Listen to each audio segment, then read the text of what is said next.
गरीब साध साध सब नेक हैं, आप अपनी ठोरी।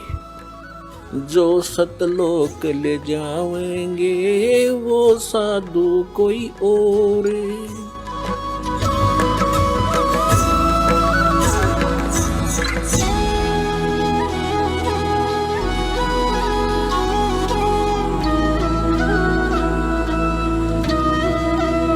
अब जो प्रश्न चल रहा था आज का कि सबसे पहले गुरु हो और पूरा हो।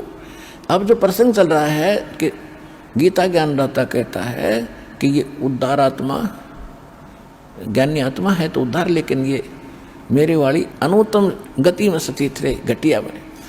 उसको अपनी अनुत्तम क्यों कहा, अश्रेष्ठ क्यों कहा गीता ज्ञानदाता ने? जैसे चुनक नाम के ऋषि ने हजारों वर्ष साधना की, समर्पित हो गए, कोई देवता की पूजा नहीं करेंगे, हम केवल एक परमात्मा की भक्ति करेंगे। तो अज्ञानता से उसने ओम नाम को पूर्ण परमात्मा का मान लिया। और हठ योग ब्रह्मा जी का, क्योंकि इनके धर्मगुरु ब्रह्मा जी थे सबके, कि ब्रह्मा जी ने वेदों को जो जाना है, किसी के पास ऐसा ज्ञान नहीं है। वो फाइनल हो गया उनके लिए कि ब्रह्मा जी प्रथम पुरुष मानते हैं ये ज्ञान के। तो इसलिए निसंशय होकर उस गलत साधना पर आरूढ़ हो गए। हजारों वर्ष तप किया। गीता ज्ञानदाता 11वें अध्याय के 47-48 में कहता है कि अर्जुन, जो मेरा रूप तूने देखा है, ये भयंकर रूप, जिसको देखकर अर्जुन जैसा योद्धा भी कांपने लग गया था और कहा था भगवान इस लीला ने समेट लो। कहता है ये है मेरा वास्तविक रूप और इसके दर्शन तेरे से पहले ना किसी को हुए, ना आज्ञा होंगे, ना किसी वेद में वर्णित विधि से, ना किसी जप से, ना तप से, ना किसी क्रिया से मेरे दर्शन नहीं कर सकता। इससे सिद्ध होगा कि वेदों में वर्णित विधि से भगवान प्राप्ति नहीं है। पुण्यात्माओं, आप शिक्षित हो, बालक नहीं हो, और सबके घर में तकरीबन जो साधक हैं हिंदू धर्म के श्रद्धालुओं के घर में गीता जरूर पाओगे। गीता प्रेस गोरखपुर की प्रकाशित, और गीता प्रेस गोरखपुर से प्रकाशित है, वो हमारे लिए रजिस्ट्री कैसी है, जैसे तहसील में रजिस्ट्री हो जाया करे, हम उसको इतना ऑथेंटिक मानते हैं, इसमें जो लिखा है सही है, ये पढ़ कर देखना। तो इससे सिद्ध हो गया कि वेदों में वर्णित विधि से जो साधना जिन्होंने की भगवान नहीं मिल सकता, तो भगवान उनको मिलना ही नहीं था, उसमें कुछ और उनको ये सिद्धि वगैरह आ गई जिनकी हमने कतई आवश्यकता नहीं थी।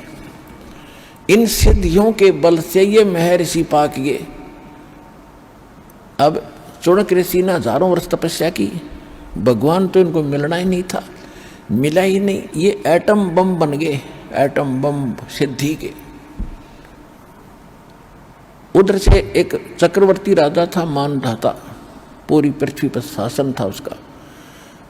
और ये राजा लोग दूसरे तीसरे चौथे वर्ष क्या करते हैं, एक अश्वमेघ यज्ञ करते हैं, पूरी पृथ्वी पे घोड़ा घुमा कर आते हैं, जिसके साथ सैकड़ों सैनिक होते हैं। राजा का पर्सनल घोड़ा होता है, हॉर्स, पर्सनल हॉर्स होता है, और उसके हॉर्स उसके गले में एक पट्टी बांध दी जाती है, पंपलेट लटका दिया जाता है कि ये राजा मानधाता चक्रवर्ती का घोड़ा है, और जिसने राजा की पराधीनता स्वीकार ना हो, अन्य छोटे राजा उसके अंतर्गत थे पृथ्वी के, वो इस घोड़े को पकड़ ले और युद्ध के लिए तैयार हो जा। राजा के पास 72 करोड़ सेना है, 72 अक्षौणी, पहले मेजरमेंट अक्षौणियों में होता था, 72 अक्षौणी, एक सीधा सा समझ लो 72 करोड़ समझ कर चलो, 72 करोड़ सेना है। अब जो भी राजा पंपलेट को पढ़ रहा था वो सरेंडर कर देता कि मुझे स्वीकार है, मुझे, उनसे लिखवा कर लाते थे। तो घोड़ा वापस आ रहा था, जाते समय भी चुनक ऋषि की कुटिया के पास से गए वो लाबड़दा, जो वापस आ रहे थे, जब ऋषि उधर से काल ने उसका रिमोट से उसमें प्रेरणा कर दी। अब देखो इस काल के जाल को भगवान के तत्व ज्ञान से समझेंगे। पहले तो ये क्या करता है, इनको गलत साधना करवा के एटम बम बनवा लेता है और फिर स्वयं प्रयोग करता है इनका। जैसे ब्रह्मा जी से आकाशवाणी कर दी तप करो, 1000 वर्ष तप किया, उसमें सिद्धि आ गई, अब रिमोट से कहा कि चलो सृष्टि करो। अब जब वो सिद्धि खत्म हो जाएगी फिर मां मरो और गधा बनो, चलो हो गया काम इसका। अब इसने ऐसे ही इसके साथ किया हुआ, चुड़क ऋषि के साथ किया। जब वो परिपूर्ण हो गया, बम बन गया, एटम बम सिद्धि का, तब उसके अंदर प्रेरणा करती कि ये कौन है, कहाँ से आए हो, पूछा उन सैनिकों से। सैनिकों ने बताया कि ऋषि जी हम मानधाता चक्रवर्ती राजा के सैनिक हैं। उस ऋषि ने पूछा कि इस घोड़े पर क्यों नहीं बैठा, भाई खाली कैसे है ये, कि राजा का घोड़ा इस पर बैठ नहीं सकते, इसे गले में क्या लटका रखा है, कि इसमें ये लिखा हुआ ऐसे ऐसे। तो ऋषि ने पूछा कि सभी पृथ्वी पर घूमे, किसी ने घोड़ा नहीं पकड़ा, कि नहीं। और सैनिक होते ही हैं तो मुंह फटे, कहने लगे कौन पकड़ा, किसकी माँ ने दूध पिलाया है, जाड़ तोड़ दिया हम उसकी, पता है इसमें लिखा राजा के पास 72 करोड़ सेना है। अब ऋषि, अब काल प्रेरणा, क्योंकि साधना काल की रखी तो काल जैसे काम करेगा वो। तो उसके मन में आई कि इस राजा को सबक सिखाना चाहिए, इसमें अभिमान बहुत हो गया। अब ऋषि भगत का और जगत के साथ क्या संपर्क, अकल के चोर थे ये। अब उन पंगा पा लिया कि घोड़ा भाई मैं पकड़ता हूँ। ऋषि बोले मैंने घोड़ा पकड़ लिया और तुम्हारे राजा का युद्ध स्वीकार कर लिया। अब सैनिक कहने लगे रे कंगले, तेरे दाने खाने को नहीं युद्ध करेगा मानधाता चक्रवर्ती के साथ, तेरी क्यों साथ बोल दे रही है, अपनी जपले माला बाबा जी, चुप करके, इसी में खैर है तेरी।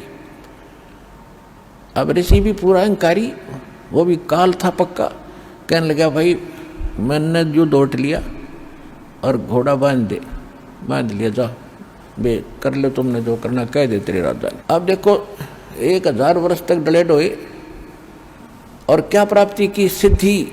उस सिद्धि से 4 परमाणु बम बना लिए। वचन की शक्ति बहुत जबरदस्त होती है। इस साधना से जब सिद्धि आ जाती है तो वचन से, परमात्मा ने भी वचन से सब सृष्टि रची, और उस परमात्मा से थोड़ी बहुत हवा टायर में भर के अरियांडी पाक जाते हैं, थोड़ी बहुत भक्ति करके छोटी मोटी सिद्धियां प्राप्त कर ली। अब उस सिद्धि से उसने 4 परमाणु, 4 पुतली बना दी। संत भाषा में उसको पुतली कहते हैं, वैज्ञानिक भाषा में 4 परमाणु बम समझ लो। अब जा करके सैनिकों ने राजा से बताया तो महामंत्रियों की पंचायत करी। मंत्रियों ने कहा कि राजन आज एक आदमी ने हिम्मत की है, कल दूसरे का मुंह उठेगा, और निप the evil in the but, बुराई को प्रारंभ में समाप्त कर देना चाहिए और उसको खत्म कर दो ऋषि को। तो एक आदमी को मारने के लिए उसने क्या किया, राजा के मंत्रियों ने 72 करोड़ सेना के 4 पार्ट बनाए, बटालियन, और एक में 18 करोड़ सेना एकदम भेज दी कि और भी जनता देखोगी इतनी सेना जा रही है, सबके कलेजे धड़केंगे, कोई हिम्मत नहीं करेगा बकवाद करने की, इस उद्देश्य से। अब जो ही उधर से ऋषि ने वह एक पुतली छोड़ दी, उसने 18 करोड़ सेना का सर्वनाश कर दिया। उसके परमाणु बन गए, न जाने कितनी पुतली बनकर कट्टा कट तलवार दिखे चलती, सबकी गर्दन काट दी। राजा ने दूसरी भेजी, टुकड़ी भेजी, ऋषि ने दूसरी पुतली छोड़ दी। ऐसे 72 करोड़ सेना का उस चुणक ऋषि ने नाश कर दिया। अब यहाँ सूक्ष्म वेद में बता रहे हैं परमात्मा, और इसलिए ये काल कहता है कि ये ज्ञानी आत्मा है तो, लेकिन मेरे वाली इस घटिया गति में सचित रहे। अब इसके साथ क्या बनेगा, यहाँ सूक्ष्म वेद में क्या बताया है कि 72 अक्षौणी अक्षय करी, ये चुनक ऋषिश्वर एक, ये दे धारे जोरा फिर ये सभी काल के वेखे। कहते 72 अक्षौणी अक्षय करी, सत्यानाश कर दिया 72 करोड़ सेना का, और चुनक ऋषिश्वर एक, यानी चुनक नाम के ऋषिश्वर, ऋषियों में भी श्रेष्ठ ऋषि के ये लक्षण है कि उसने 72 अक्षौणी सेना को खा गया। वो 72 अक्षौणी खा गया, यो चुनक ऋषिश्वर एक, ये दे धारे मौत फिरे, जोरा माने मौत। दे धारे जोरा फिर ये सभी काल के भेष। कहते ये चलते फिरते ऋषि दिखे तुमने, ये तो चलती फिरती मौत है, मौत। अब किसी ने कुछ थोड़ा सा टोक दिया, जा तेरा नाश होगा, सारी उम्र तक डले डोए, किसी को आशीर्वाद दे के, किसी को बद्दुआ दे के, ये फिर जीव के जीव हो जाते हैं, अपनी उस सिद्धि का नाश कर देते। अब क्या बनेगी इस ऋषि के साथ? इसने ओम नाम का जाप किया, इसके क्योंकि जब तक हम परमेश्वर कबीर साहब की शरण में नहीं आते तब तक हमारे जितने भी पुण्य या पाप या भक्ति कर्म हैं ये अलग अलग से लिखे जाते हैं। तप के कर्म अलग से, जप के कर्म अलग से, पाप अलग से, पुण्य अलग से। तो ये जो इसने ओम नाम का जाप किया, इसके प्रभाव से ये जाएगा ब्रह्मलोक में, वह हजारों युगों तक ये ठाठ करेगा अपनी पूंजी तय ओम नाम की कमाई से। उसके बाद तप से राज होता है, तप से राज, राजमदमानम अर्जुनम तीसरे शुक्र स्वानम, स्वान माने कुत्ता। फिर ये जब वहां से नीचे पड़ेगा, ब्रह्मलोक से नीचे डाला जाएगा, उसके बाद ये बनेगा पृथ्वी पर राजा, चुनक ऋषि, उस तप के प्रभाव से। और राजा बने का आपको पता है किसी को बद करते हैं, ये कोई अच्छा काम कर ही नहीं सकते, अपने कुछ कुल के लोगों से अतिरिक्त किसी को कुछ नहीं देते थे, और ना जाने कितने जीवों को लूट लूट कर सत्यानाश करते हैं, शिकार खेलते हैं, पता नहीं कितने पाप कमाते हैं। और फिर ये बनेगा कुत्ता, जब राज का भी समय पूरा होगा एक दिन, फिर बनेगा ये ऋषि कुत्ता, और इसके सिर में पड़ेंगे कीड़े। और वो 72 करोड़ जो सेना मारी थी, जीव को चाहे शक्ति तो सिद्धि तो मार दे वचन से, चाहे तलवार से मार दे, एक जैसा पाप है। तो वो चुन चुन कर बदला लेंगे, इसके ऋषि के सिर में कीड़े खाएंगे इसको। तो इसलिए गीता ज्ञानदाता कहता है कि ये मेरी साधना 7वें अध्याय के 18वें श्लोक में कि ये हैं तो उदार व्यक्ति ज्ञानी, लेकिन मेरे वाली उस घटिया साधना में ही लीन रहे, क्योंकि इनका जन्म मरण मिट नहीं सकता। जब तक जन्म मरण का रोग नहीं कटेगा इतने परम शांति नहीं हो सकती। और वो जड़ी इस दास के पास है, इस विश्व में किसी के पास नहीं है।